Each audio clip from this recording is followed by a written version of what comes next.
अभी तक हमारे को ये बताया गया था कि श्री कृष्ण जी ने गीता का ज्ञान अर्जुन को कहा और उसको युद्ध के लिए प्रेरित किया। हम अभी तक इसी बात पर आरूढ़ थे, लेकिन जब से हमें तत्व ज्ञान प्राप्त हुआ है, सदग्रंथों को स्वयं देखा और पढ़ा, उनको समझा है, तो उसके बाद पता चला कि गीता जी में तो श्री कृष्ण जी ने एक शब्द भी नहीं बोल रखा। श्री कृष्ण जी के अंदर प्रवेश करके प्रेतवत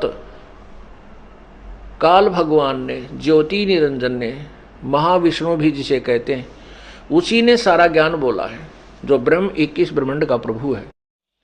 तो उस ब्रह्म को, ब्रह्म ने ये ज्ञान दिया है और पूर्ण ब्रह्म के लिए संकेत दिया है। इसमें दो ही प्रभु विशेष चलते हैं, एक ब्रह्म एक पूर्ण ब्रह्म, जिसे परम अक्षर ब्रह्म भी कहते हैं। जैसे क्षर ब्रह्म ये ज्योति निरंजन, अक्षर ब्रह्म ये पर ब्रह्म, अक्षर पुरुष भी जिसे कहते हैं, और परम अक्षर ब्रह्म ये पूर्ण ब्रह्म, सत्य पुरुष, उसकी तरफ संकेत किया है। तो 8वें अध्याय का देखिएगा पवित्र गीता जी,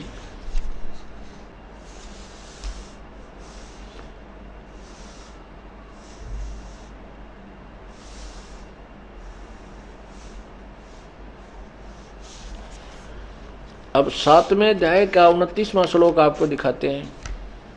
ये है अध्याय नंबर 7।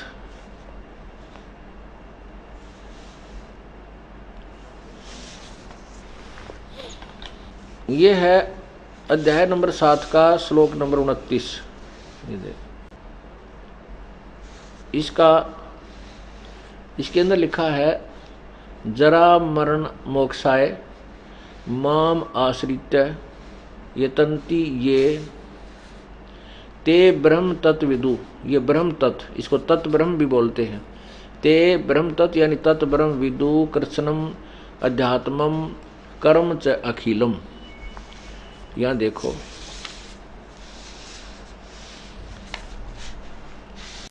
अब ये कहा कि ये जो मेरे, अब उसका अनुवाद है 7वें अध्याय के 29वें श्लोक का, जो मेरी आश्रित मन शरण होकर जरा और मरण से छूटने के लिए यत्न करते हैं, वे पुरुष तत्, अब देखो तत् उस ब्रह्म को, अब तत् ब्रह्म उस ब्रह्म को, तत् ब्रह्म उस ब्रह्म को, यानी उस परमात्मा को, ब्रह्म माने परमात्मा को, संपूर्ण अध्यात्म को तथा संपूर्ण कर्म को जानते हैं। अब ये 30 श्लोक है, ये 8वां अध्याय यहां आ गया, 8वां अध्याय। इसमें प्रथम श्लोक में ही अर्जुन ने पूछा है, किम तत्ब्रह्म किम अध्यात्म किम कर्म पुरुषोत्तम अधिभूतम च किम प्रोक्तम अधिदेवम किम उच्यते। क्या पूछा है कि पुरुषोत्तम, वह तत्व ब्रह्म क्या है, वह पुरुषोत्तम तत्व ब्रह्म किम, वह ब्रह्म क्या है, तत्व ब्रह्म कौन है। अब देखो इसका 8वें अध्याय के यहाँ श्लोक नंबर 3 में उत्तर दिया है गीता ज्ञानदाता ने। श्री भगवान वाच, परम अक्षर ब्रह्म है, वह परम अक्षर ब्रह्म है, परम अक्षर ब्रह्म, परमम अक्षरम ब्रह्म, परम अक्षर ब्रह्म है। अब उसी के विषय में कहा है 15वें अध्याय के, उसी तत्व ब्रह्म यानी पूर्ण परमात्मा के विषय में 15वें अध्याय के 4थे श्लोक में, 1 से लेकर 4 श्लोक में।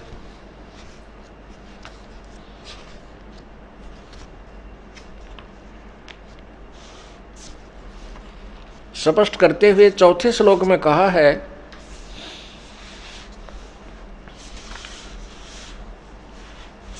देखिएगा अध्याय नंबर 15, ये श्लोक नंबर 4 है, ये श्लोक नंबर 4 है। अब क्या कहा कि जब तत्वदर्शी संत मिल जाए उससे ज्ञान प्राप्ति के उपरांत तो उसके पश्चात उस परम पद रूप परमेश्वर को भली भांति खोजना चाहिए, जिसमें गए हुए पुरुष यानी साधक फिर लौटकर संसार में नहीं आते। जिस परमेश्वर से इस पुरातन संसार वृक्ष की प्रवृत्ति विस्तार को प्राप्त हुई, अर्थात जिस भगवान ने इसकी रचना की है सारे संसार की, उसी आदि पुरुष नारायण के मैं शरण हूं। गीता ज्ञान दाता कहता मैं भी उसी की शरण में हूं। गीता ज्ञान दाता भगवान कह रहा कि मैं भी उसी की शरण में हूं। इस प्रकार दृढ़ निश्चय करके उस परमेश्वर का मनन और निधिध्यासन करना चाहिए। इसी के विषय में अब स्पष्ट हो गया कि गीता ज्ञान दाता ब्रह्म है, वो तत्व ब्रह्म यानी उस अन्य परमात्मा, ये क्षर ब्रह्म है जो गीता ज्ञान दे रहा है श्री कृष्ण जी के शरीर में प्रवेश होकर के, और वो पूर्ण ब्रह्म के विषय में संकेत कर रहा है। इसी के विषय में 18वें अध्याय के 62वें श्लोक में कहा कि हे भारत, तू सर्व प्रकार से उस परमेश्वर की शरण में जा, तत्व ब्रह्म की शरण में जा। उसकी कृपा से ही तू परम शांति और सनातन परम धाम को, सनातन माने सदा रहने वाला, जो कभी विनाश नहीं होता, पुरातन सबसे पहले वाला। अब देखिएगा 18वें अध्याय का 62वां श्लोक। हे भारत, सब प्रकार से उस परमेश्वर की शरण में जा। उस परमात्मा की कृपा से ही तू परम शांति को, सनातन परम धाम को प्राप्त होगा। शाश्वतम स्थानम, सदा रहने वाला यानी सत्य, शाश्वतम माने सत्य, और सदा परम धाम माने स्थानम माने धाम, सतधाम सतलोक को प्राप्त होगा।